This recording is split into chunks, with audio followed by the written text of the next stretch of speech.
आप एक डेंटिस्ट के पास गए।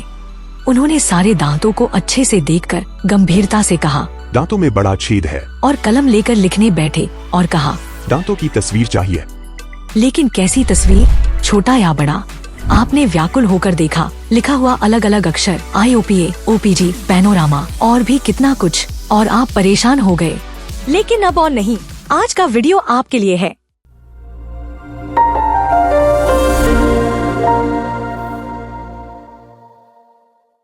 डेंटल एक्सरे मूलतः दो प्रकार के होते हैं। इंट्राओरल यानी एक्सरे फिल्म मुंह के अंदर होगी और एक्स्ट्राओरल यानी एक्सरे फिल्म मुंह के बाहर होगी। हम पहले पुराने एक्सरे विभाजन को देखेंगे और अंत में इसके आधुनिकरण को। तो आखिर तक जरूर देखें। पहले प्रकार के एक्सरे से आप सभी लगभग परिचित हैं। यह छोटी सी फिल्म, इसे मेडिकल भाषा में इंट्राओरल पेरिएपिकल फिल्म कहा जाता है। यह एक्सरे फिल्म सबसे सस्ती होने के साथ साथ सबसे सुलभ भी है। इसका उपयोग तब किया जाता है जब एक या दो दांतों की समस्या की गंभीरता को निर्धारित करने के लिए एक्सरे की आवश्यकता होती है। अपने छोटे आकार के कारण यह किसी भी आयु वर्ग के व्यक्ति के मुंह में बिना किसी असुविधा के बैठ सकता है। दांत निकालना, दांतों के छेद भरना, रूट कैनाल का इलाज आदि सब इस फिल्म को देखकर किया जा सकता है। एक्सरे का दूसरा प्रकार बाइटविंग एक्सरे है। यह अनोखा फिल्म है और केवल उत्कृष्ट डेंटल क्लिनिकों में उपयोग किया जाता है। इसका उपयोग तब किया जाता है जब ऊपरी और निचले दांतों के केवल ऊपरी हिस्से को देखकर रोग निर्णय करना होता है। इसका मुख्य उपयोगिता यह है जब किसी दांत में कैविटी होने लगा हो, यदि दो दांतों के बीच की हड्डी में नुकसान हो रहा हो और सही से ऑर्थोडोंटिक ट्रीटमेंट की प्रगति जानने के लिए। तीसरे प्रकार का एक्सरे बहुत ही दुर्लभ और अनोखा है और बहुत विशिष्ट बीमारियों को छोड़कर इसका उपयोग नहीं किया जाता है। इसे ओक्लूसल एक्सरे कहा जाता है। यह महंगी और दुर्लभ एक्सरे फिल्म है। इसके उपयोग से ऊपर के और नीचे के सारे दांतों को एक साथ देखा जा सकता है। दांत से बढ़ने वाला ट्यूमर यदि तालू की हड्डी या निचले जबड़े की हड्डी को खोखला करता है तो इसका उपयोग किया जाता है। यदि लार नलिका में पथरी जमा हो गई है और लार का प्रवाह बंद हो गया है तो USG के अनुपस्थिति में इसके उपयोग से पथरी का स्थान निर्धारित किया जाता है। अब हम जानेंगे कि एक्स्ट्राओरल एक्सरे कितने प्रकार के होते हैं। सबसे पहले ऑर्थोपेंटोमोग्राम या आप जिसे OPG के नाम से जानते हैं। यह बहुत आम है और आप में से कई लोगों ने इसे करवाया होगा। इसे करवाने का कारण है कि इसमें पूरे मुंह के सारे दांतों की तस्वीर एक साथ नजर आती है। जब किसी को एक साथ कई दांतों की समस्या होती है तो छोटी छोटी तस्वीरें लेने के बजाय पूरी मुंह की तस्वीर एक साथ देखने के लिए इस एक्सरे का उपयोग किया जाता है। यदि मुंह में कोई बड़ा ट्यूमर है या यदि तीसरा दांत निकालना पड़ गया तो यह OPG अति महत्वपूर्ण साबित होता है। इसके अलावा ऑर्थोडोंटिक ट्रीटमेंट के दौरान OPG अत्यंत महत्वपूर्ण होता है। दूसरे प्रकार का एक्स्ट्राओरल एक्सरे सेफालोग्राम है। सेफालोग्राम की आवश्यकता सीमित है, लेकिन जहां इसकी आवश्यकता पड़ती है वहां इस सेफालोग्राम के बिना कोई उपचार संभव नहीं है। सेफालोग्राम मूलतः दो प्रकार के होते हैं, पोस्टेरो इंटीरियर सेफालोग्राम और लेटरल सेफालोग्राम। पोस्टेरो इंटीरियर सेफालोग्राम का उपयोग तब किया जाता है जब चेहरे की हड्डियां टूट जाती हैं। फ्रैक्चर रेखाएं कहाँ स्थित हैं, चेहरे के कौन से हिस्से प्रभावित हुए हैं, यह जानने के लिए यह एक्सरे किया जाता है।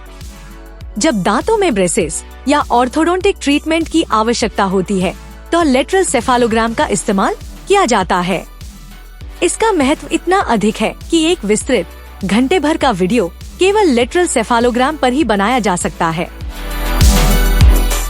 लेटरल सेफालोग्राम के बिना कोई भी ऑर्थोडोंटिक उपचार संभव नहीं है।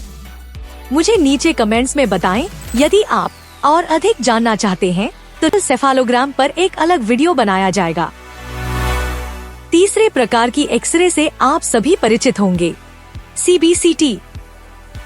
सीबीसीटी जितना महत्वपूर्ण और अत्यावश्यक रोग निर्णय में सहायक शायद ही कोई और है।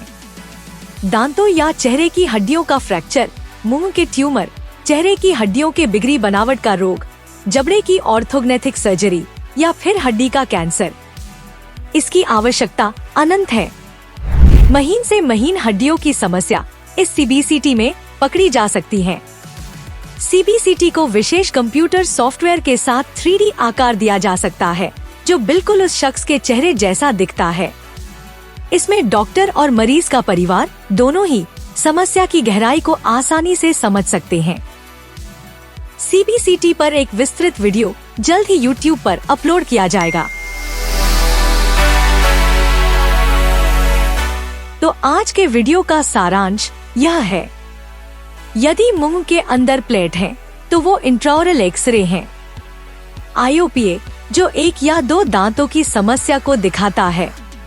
बाइट विंग जिससे ऊपरी और निचले दांतों से केवल ऊपरी भाग के समस्या को समझा जाता है। और ओक्लूसल जो ऊपरी तालू या निचले जबड़े की समस्याओं को संदर्भित करता है। यदि प्लेट मुंह के बाहर है तो वे एक्स्ट्राओरल एक्सरे हैं। ओपीजी जिसमें एक साथ पूरे मुंह की सभी दांतों के समस्याएं दिख जाती हैं। सेफालोग्राम जो हड्डी के फ्रैक्चर का पता लगा सकता है और ऑर्थोडोंटिक ट्रीटमेंट में सहायता करता है। और सीबीसीटी जिससे चेहरे की कोई भी सर्जरी आसान हो जाती है। वीडियो की शुरुआत में हमने आधुनिक एक्सरे के बारे में बताया था। उस आधुनिकीकरण के कारण सभी प्रकार की फिल्में हटकर डिजिटल सेंसर आ गए हैं। चाहे इंट्राओरल हो या एक्स्ट्राओरल, सभी प्रकार की फिल्में विलुप्त होने की ओर अपने कदम बढ़ा लिए हैं। वर्तमान समय में डिजिटल एक्सरे सबसे आधुनिक पद्धति है। एक्स्ट्राओरल एक्सरे का नाम वही है, परंतु इंट्राओरल एक्सरे का नाम बदल गया है। डिजिटल सेंसर जो अब सभी प्रकार की इंट्राओरल छवियां ले सकता है, उसे रेडियोविजनोग्राफी या संक्षेप में आरवीजी कहा जाता है। इस एक आरवीजी सेंसर से आईओपीए, बाइट विंग और ओक्लूसल 3 तरह के एक्सरे ही लिए जा सकते हैं। महज 10 सेकंड में कंप्यूटर पर इमेज चली आती है। अतिसक्रिय होने के कारण यह पुरानी एक्सरे की तुलना में बहुत कम रोशनी में भी स्पष्ट छवियां उत्पन्न करता है। अगले वीडियो में हम जानेंगे कि एक्सरे क्यों किया जाता है, डेंटल ट्रीटमेंट में इसकी क्या क्या आवश्यकता है और इस एक्सरे की सीमाएं क्या क्या हैं। अगर आपको यह वीडियो पसंद आए तो इसे लाइक करें और चैनल को सब्सक्राइब करें और अपने दोस्तों और रिश्तेदारों के बीच इसे शेयर करें ताकि हमारे सारे वीडियोस फटाफट आप तक पहुंच जाए।